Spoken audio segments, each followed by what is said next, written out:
Hi folks, welcome to... I haven't seen myself in a mirror in a while, hold on.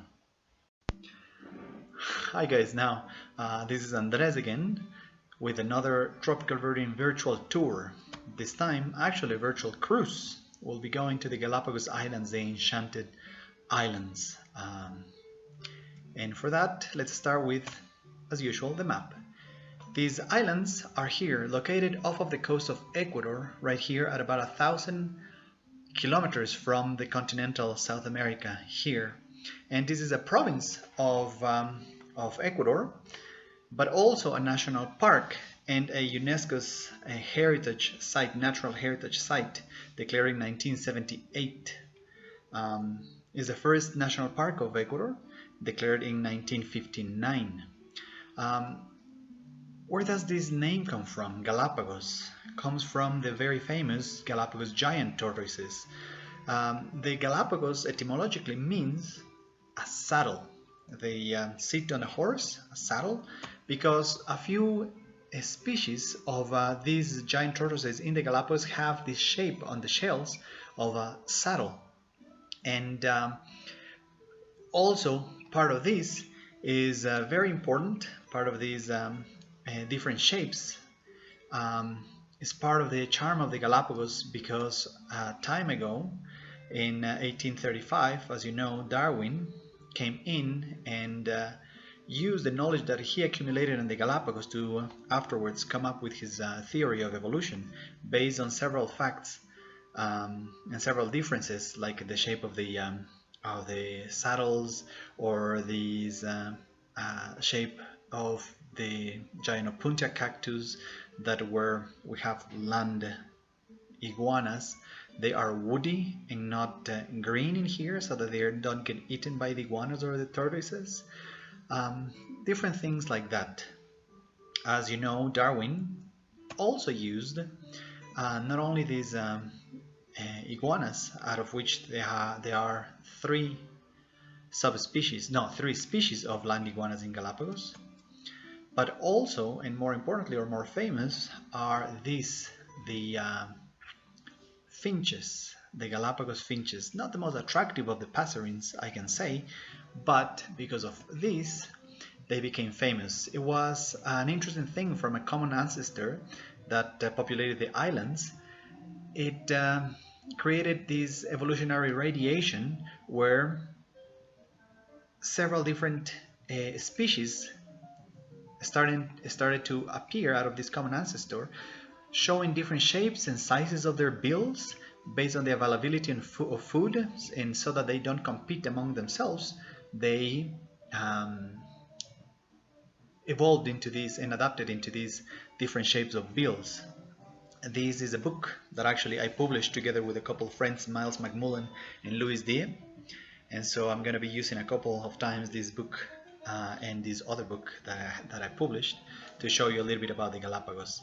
So right now there are 17 of these finches, and I'll show you where we'll be trying to find those. Some more history. The Galapagos were a military base at some point for the US. They were a prison for the Ecuadorian government. They were a base for pirates. But because of wonderful things like this, the proximity that you can get to some of the unique animals of the world, like this this marine iguana, how close you can get to things like that, these areas were declared a national park and a UNESCO's heritage site. We swim with the green turtles and look for blue-footed boobies. Sometimes they are a bit too close and you can only photograph their feet. And you have also a chance to see a ton of Galapagos sea lions that are just really, really nice to watch around there. All these wonderful things, this archipelago has a ton of endemic species. It means that they are species that can only be seen here. It is not super rich and very, very diverse, it's not. But the things that are in the Galapagos, or a lot of the things that are in the Galapagos, are unique to here, to the Galapagos. Yeah, you can see them really well. For this tour, we use a boat, um, and we travel in a boat for about 7 days or so, looking for the different things that are scattered around the different islands. Okay, we don't stay in a hotel in the islands. We actually go on a boat, and from the boat we normally do several cruisings that are very relaxed and very nice. Like here, we're going next to the big island of Isabela, having a beer on the go, chatting a little bit, and we also do some dinghy rides if there's like caverns or grottos, and some other things. When we go inland, sometimes we have dry landings or wet landings, and we have a chance to relax and enjoy the environment. But these areas here are so important and very vulnerable that things like these introduce species like these smooth-billed anis and several other things that were introduced, like goats and cats and different things, even flies, presented a big issue for the ecological system of the Galapagos. And therefore, the Galapagos right now are very strict in the regulations on how to visit the islands. So I'm telling you that we can have a cruise to go around the islands, and this is the example. We're in one of these cruises, but the government, the national park, does not allow you to go just anywhere. There are specific visit points, and you cannot just choose wherever you want to go. You have to try to find the cruise that will allow you to get the most of the endemics that are scattered around the islands. In this video, what I'm showing is, for instance, a place that we just couldn't go in this particular tour. You see the mangroves that are scattered here in the border of this island here in Isabela. This that I'm filming, that will be over really soon, showing that it is a very small patch, is the whole of the territory of one particular bird, the mangrove finch, which was brought to the brink of extinction due to these introduced flies. And because of this, they closed the site and we cannot go anymore. You can see here our clients trying to see this mangrove finch from the boat, but it is impossible. Really, we're trying to use telescopes and trying to use a lot of imagination, but no chance. That only is to tell you that we cannot just go anywhere. We have to try to find the best itinerary of a boat that allows us to get the most number of endemic species. Okay? Yeah, we're not gonna find from that distance this bird here. That is the mangrove finch. We tried, we didn't get it. I got this one in a previous trip when we were able to get to these mangroves. Now, this is what we will be doing in this particular tour. We fly from Ecuador, from Quito typically, into the Galapagos and spend 6 days here. And what we do is try to visit the main islands where scattered birds or the different species are scattered. And we have to visit for sure San Cristobal, Española, Floreana, Santa Cruz, Bartolomé. We try to visit Isabela when we can, and Genovesa. Like this, we get 95% of all the endemics, which is a really good rate. There are a couple that are just impossible, cannot get, like the mangrove finch is just here, and we have now vampire finch that it is in these islands much higher up in the north. So it is impossible now to get them all. In any case, for that, I'm going to start with, like backwards really, I'm going to start in San Cristobal, okay? Yeah, so San Cristobal, also known or previously known in the English name by Chatham, is a very picturesque island, the eastmost island and the oldest of the islands really. Has a few interesting things. We typically do land in a particular area where we can see from the distance the sleeping lion. This rock here, the León Dormido, is a very cool place. We look for one particular bird that we can only and exclusively see it in here in San Cristobal, which is the San Cristobal mockingbird, the first of 4 species of mockingbirds that are unique to the Galapagos. We got this already in the first 5 minutes after landing. One thing that you will notice is that the Galapagos are very easy birding. We also look for this other finch, the gray warbler finch. In these areas, they are only in the east side of the archipelago. We start getting some of the most widely distributed endemics to the Galapagos, like the Galapagos dove and Galapagos flycatchers. And for gull lovers, we have another of the endemics, the lava gull. We tend to see it very easy and throughout the tour, but we can get it from the first time in San Cristobal. The lava gull is fairly dull gull, but it feeds by night. Is quite an interesting thing. And some of the things that are not necessarily endemics and more widely distributed, like blue-footed boobies that are quite famous in the Galapagos. And also mangrove warbler, a subspecies of yellow warbler that it is resident to the Galapagos. It always has this red cap. If you have a chance and we go in land into the city in San Cristobal, you can do some shopping and get the typical t-shirts that they sell with the blue-footed boobies saying "I love boobies." Well, you can do that. Then what we do is we take this cruise here and navigate down to Española overnight. Española is one of the nicest of the islands. It has got a lot of different things, and the cliffs in the area hold one of the most wanted birds in the archipelago for the birders, and it's right here. Do you see it? Yep, let's zoom in.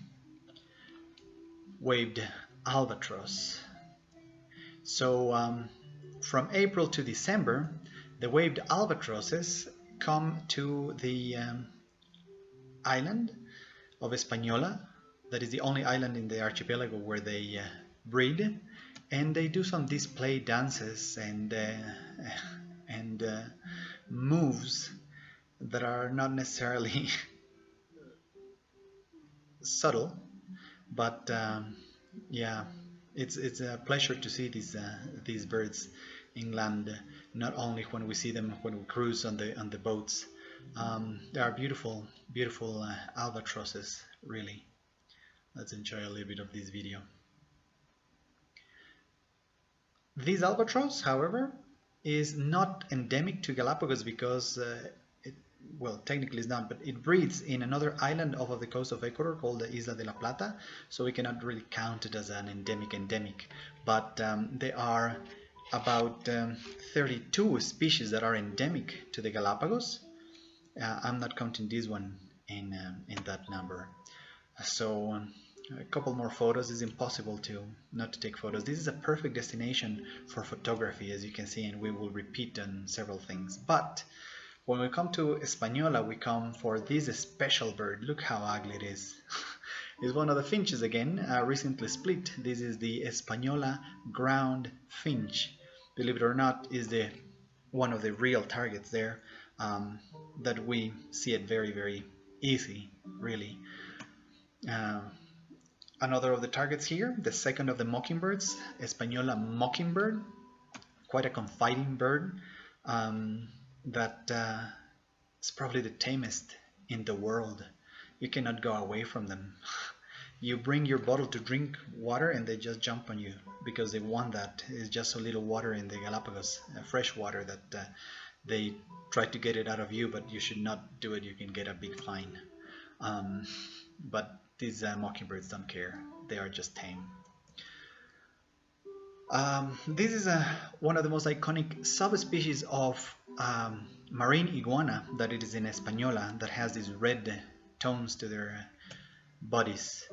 The cliffs also hold other things like red-billed tropic birds and Nazca boobies, brown noddies, and several things breed in this island. Another of the endemics that it is easiest here in Española than in other islands is the Galapagos hawk. And these ones are adults, and these I took the picture a year after I got him as a youngster in the same rock, just from a bit of a different angle with our boat in the background. The islands are also famous for their lava lizards, and this is the Española lava lizard. Quite prehistoric looking animal. Showing you here what we are here. This is our group of birders that is going after the finch that I was showing you before, and is overlooking this beautiful paradisiacal island that has these light blue seas and white sands and sea lions all over the place. We're looking for the finch. You see, there are plenty of no. So this is a great tour for a non-birding spouse. Okay, so you can bring the your wife, your husband that doesn't care about the finches, and just bird these areas together with him, that it will enjoy, or her will enjoy, swimming and doing the snorkeling and doing all the normal touristic things, and without intervening in your birding, because we always go to the Galapagos with two guides: a tropical birding guide that will make sure that you get the endemic birds and won't overlook the finches, and you have some of the local guides, one local guide per cruise, that will come together and will be giving you all the different information about geology, ecology, history, botany, different things about the Galapagos Islands.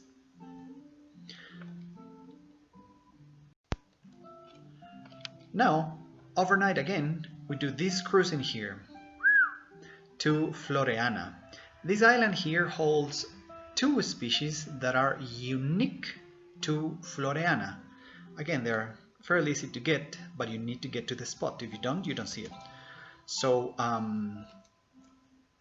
this one here is photographed by my friend Sam Woods. Medium tree finch, only located in the scrubby areas of FLOREANA. Okay? Remember, FLOREANA is just this island here, very tiny.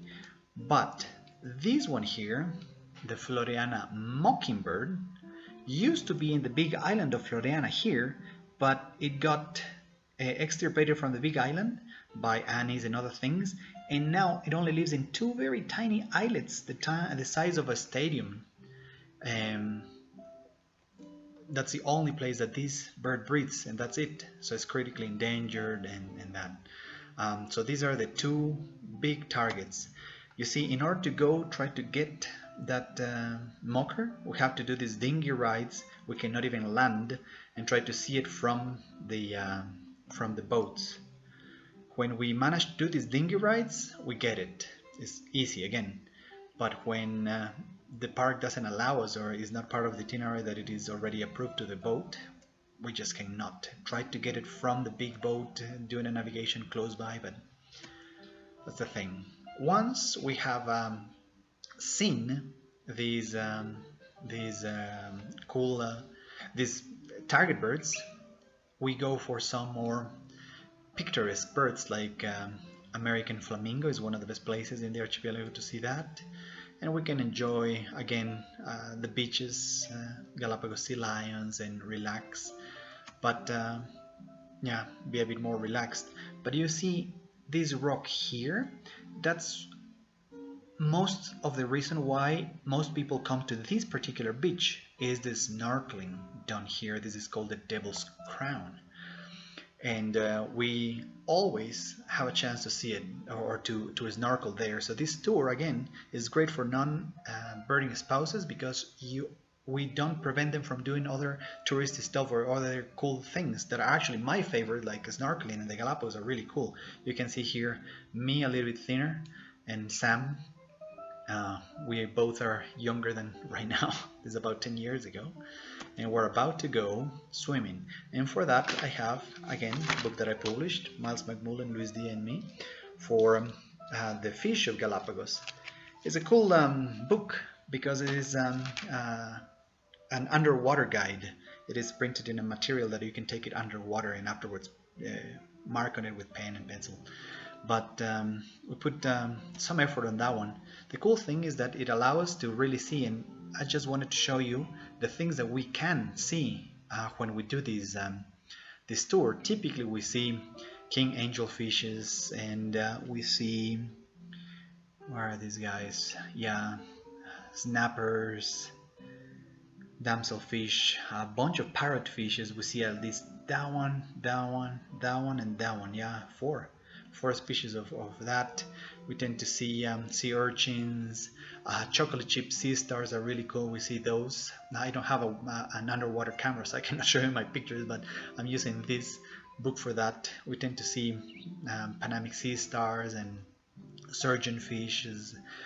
These are smaller ones, the wrasse, rainbow wrasse, and several different things. This sunset wrasse. This one you can only see in Isabela.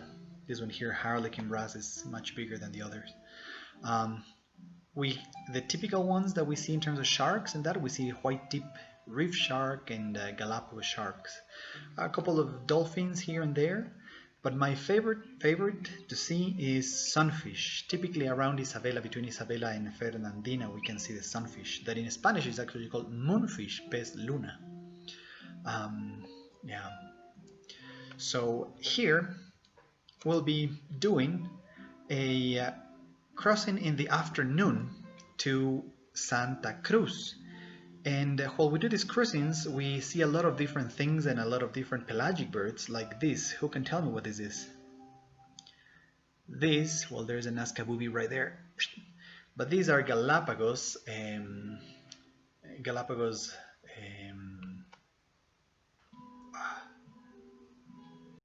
Galapagos shearwaters. I got a moment there, sorry, that we see in this cruising. But we always see 3 species of storm petrels, and also this guy here, another of the endemics, Galapagos petrel. And this is the cruising that I was telling you. It's really rich, we typically see those things. But now we're going to Santa Cruz, and this island is one of the most important of this tour, because in this island here we can bird a little bit down in the coastal area and get a few of the endemics there, but the highlands is the real deal, where we need to find a few things there. So in Santa Cruz we go in the coastal areas for common cactus finch, another of the 17 species of endemic finches there. We start to get the mockingbird that we were missing, the Galapagos mockingbird, which is our 4th mockingbird. Again, some of the things that we must have seen already, like Galapagos dove and Galapagos flycatcher.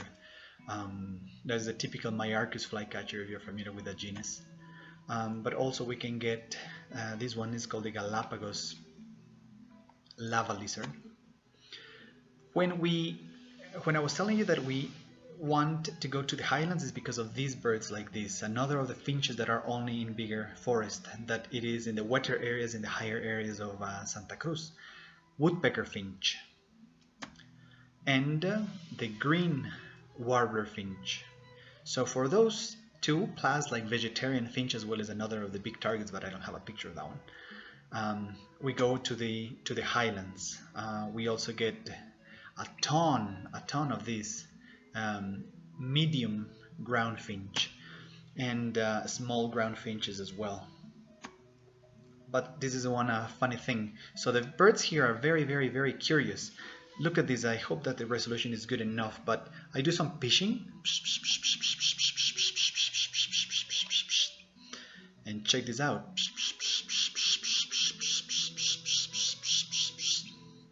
Birds just swarm to you, and that's how you get the vegetarian, the large tree finch, and some of the targets that are in the highlands of Santa Cruz.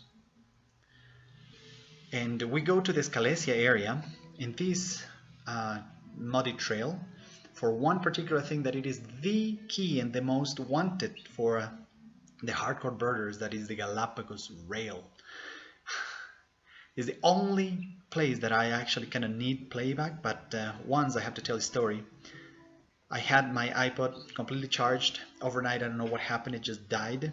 The next day I'm already on the bus going to the highlands, and I see if my iPod is working. It's not, it's dead. So I go with this group here without playback, trying for a rail. How easy is that? So I'm sweating, and happily we get to see it because I hear it singing just next to us. I make everybody go behind me and do like a semicircle, and the only thing that I think I can do, I have no playback, I start having everybody quiet and sit and snap. And I did that for about 20 seconds solid, but it felt like 2 hours. And out of the blue, this super curious bird, remember that the Galapagos birds are super curious because of the lack of predation?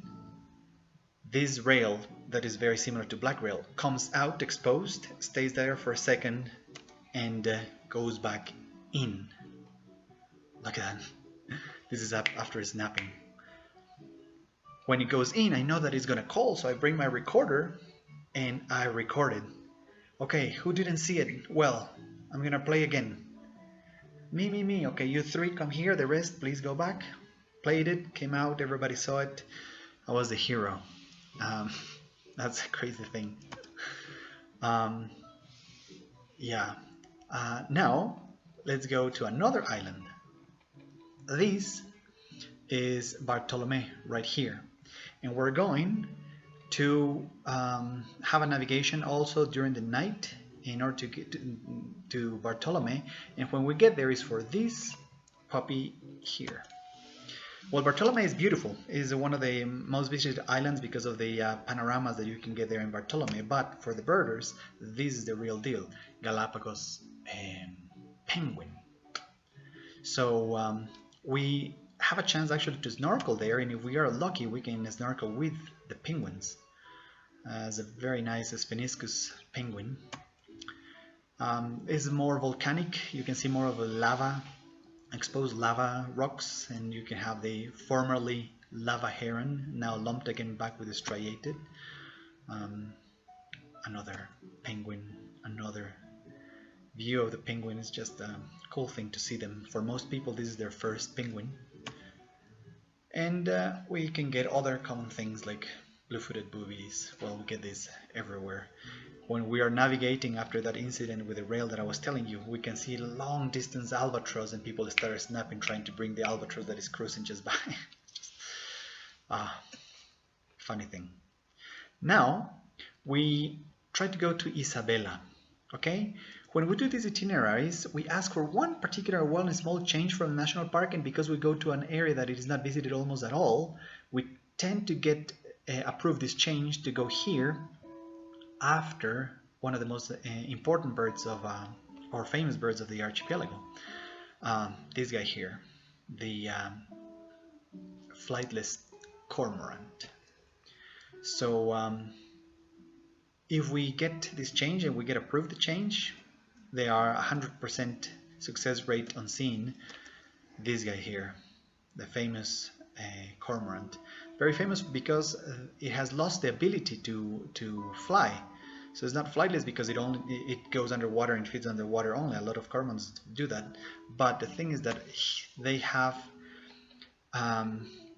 lost the ability because their wings now are so short that they don't need them anymore, and they're like that. So we go for that one. Sometimes when we go to other parts of Isabela, we can do some walks in the lava here that is Paoe lava. You can see the volcanoes of Isabela here in the distance that are the typical shield-shaped volcanoes like in Hawaii.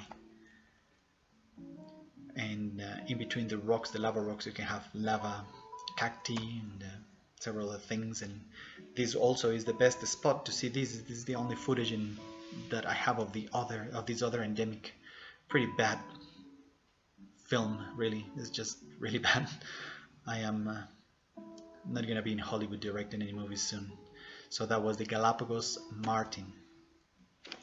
And now we move on to here. If we get approved the change, we go from here to Genovesa, and if not, we go from Bartolome over here. But Genovesa is a great place to finish the tour on a high note. This is one of the best islands, Genovesa. Has two nice visit spots. This one here is called the Prince Philip Steps. This is the other visit point here. Is like a horseshoe-shaped island, and this is like inside.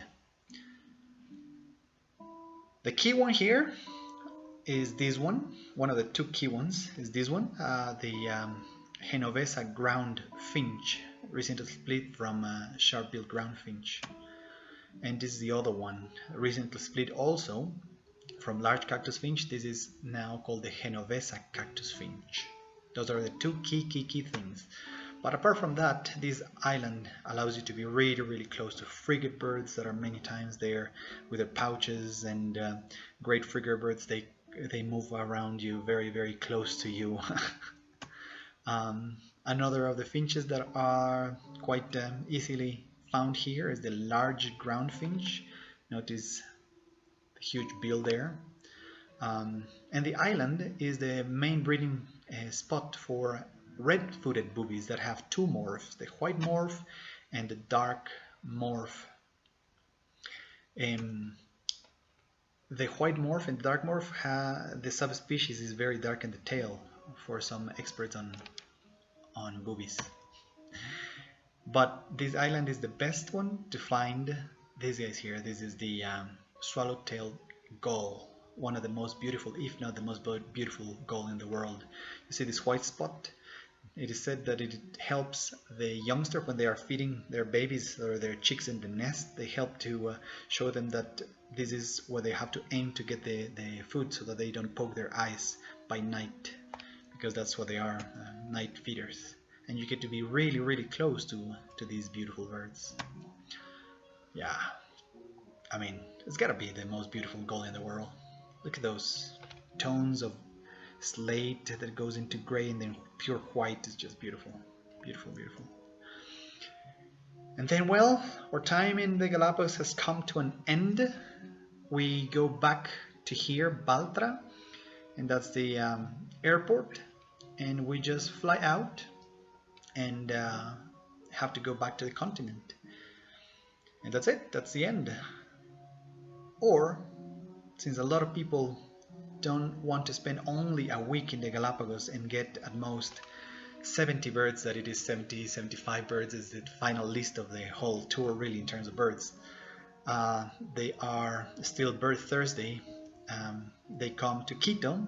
This is a photograph from my house in Quito with the Cotopaxi volcano here, and probably spend a couple nights exploring Quito as a World Heritage Site as well, the churches and that. But you can do a couple days in Tandayapa Bird Lodge and get some other 100 species of birds in 2 days, including these awesome hummingbirds.